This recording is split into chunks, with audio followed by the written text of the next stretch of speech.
Balita naman po sa Metro Manila. Minartilyo ng isang e-bike driver ang truck na nakaalitan niyang driver sa Quezon City.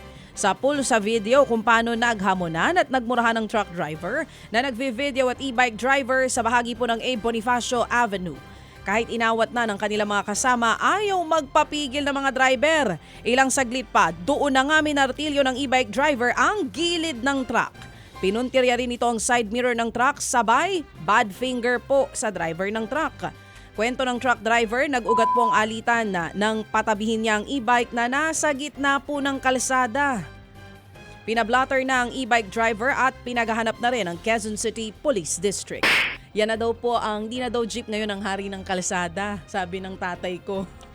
E-bike na daw po ngayon. Dapat doon sa basurahan eh. Oh, bawal sila, hindi ba? Sa main roads, bawal. Samantala mga kapatid, sa iba pa pong mga balita, patay po ang isang lola sa sunog sa isang residential area dyan naman sa Tondo, Maynila. Tumagal nga po ng mahigit 2 oras bago naapula ang apoy. Matapos niyan, tumambad ang bangkay ng 64 na taong gulang na isang lola. Naiwan siyang mag-isang natutulog sa natupok na bahay. Sa kabuuan, 6 na bahay ang naabo habang 2 naman ang bahagyang napinsala. Tinatayang nasa 827,000 pesos ang pinsalang idinulot ng sunog sa 7 pamilya. Ayon po sa ilang residente, posibleng problema sa linya ng kuryente ang naging mitya ng apoy. Nanawagan naman po ang isang grupo na magbitiw na sa pwesto si MMDA Chairman Romando Artes. Sinabi yan ni Make It Safer Movement o mismo Coordinator Alisa Belda sa panayam po ng programang ito.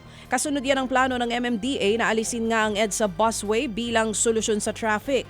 Ayon po sa grupo, hindi raw ito ang solusyon at pahirap sa mga commuter pati sa mga rider at siklista.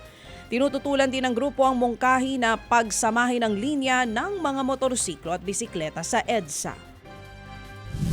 At po sa amin, sa Make It Safer Movement, kung napakarami na po ng mga gantong foolish decisions mula sa ating MMDA chairman, tatatanggalin ng ating bike lane at tatanggalin din ang ating mga bus lane. Bakit hindi na lang po si MMDA chairman ang tanggalin?